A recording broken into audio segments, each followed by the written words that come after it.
အားလုံးပဲမင်္ဂလာပါရှင်ဒီနေ့မှာဆိုရင်တော့ restoration တွေပြုလုပ်တဲ့နေရာမှာ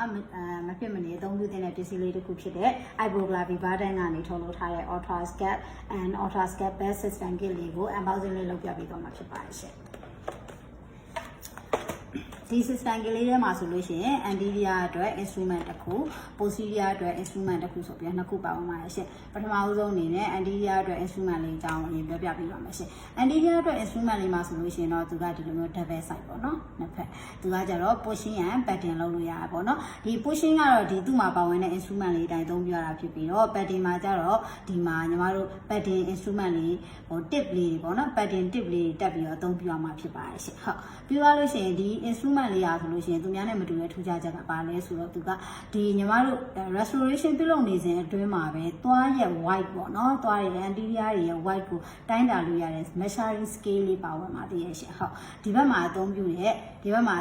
padding လေးပေါ့နော် padding tip လေးကိုညီမတစ်ချက်ပြပေးရမယ်ရှင် padding tip လေးကတော့ဒီ kit လေးထဲမှာဆိုလို့ရှိရင် padding tip လေးကအခု60ပါတယ် pack လေးပါတယ်ပေါ့နော်အခု60ပါတယ်ဘူးလေးပါတယ်ရှင်သူ့ရဲ့ size လေးကတော့ 4mm ဖြစ်ပါတယ်ရှင်ဟုတ်ဒါကတော့သူက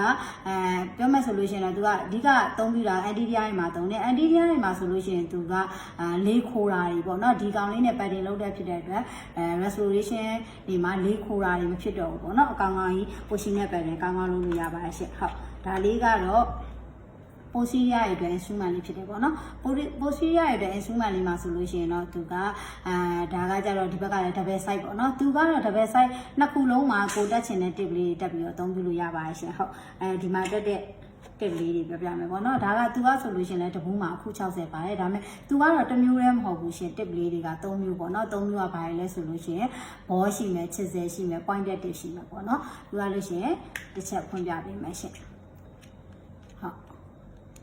ဒါလေးကတော့ဘောပေါ့နော်ဒါလေးကတော့ဘောသူကကျတော့ဘယ်လိုလုပ်လို့ရလဲဆိုလို့ရှိရင်ညီမတို့ဒီ composite filling တွေလုပ်တဲ့နေရာမှာအတွင်းပိုင်းပေါ့နော်အတွင်းပိုင်းလေးကိုဒီလိုမျိုး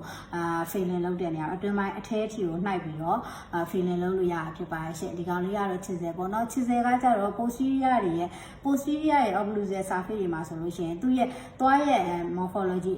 သွားရဲ့ morphology တိုင်းရရှိအောင်လို့သူကဒီအချိုင်လေးတွေပေါ့နော်အစင်းကြောင်းရာလေးတွေကအစသွားပုံစံတိုင်းမူလသွားပုံစံတိုင်းပေါ်လို့ရတာဖြစ်ပါရှင့်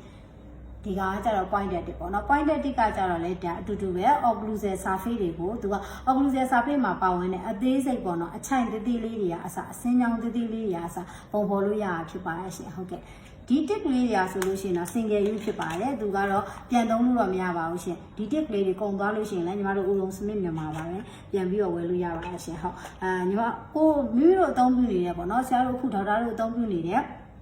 composite filling material တွေကဘယ်လောက်ပဲကောင်းတာဖြစ်နေပါစေအသုံးပြုတဲ့ instrument ကမကောင်းဘူးဆိုလို့ရှိရင်လည်းကောင်းမွန်တဲ့ result ကိုရရှိမှာမဟုတ်ပါဘူးရှင်အဲကြောင့်မလို့ညီမတို့ဒီ Ivoclar Vivadent ကနေထုတ်လုပ်ထားတဲ့ OptraScuplt system kit လေးကိုအသုံးပြုကြပါလို့တိုက်တွန်းလိုက်ပါရစေရှင်ကျေးဇူးအများကြီးတင်ပါတယ်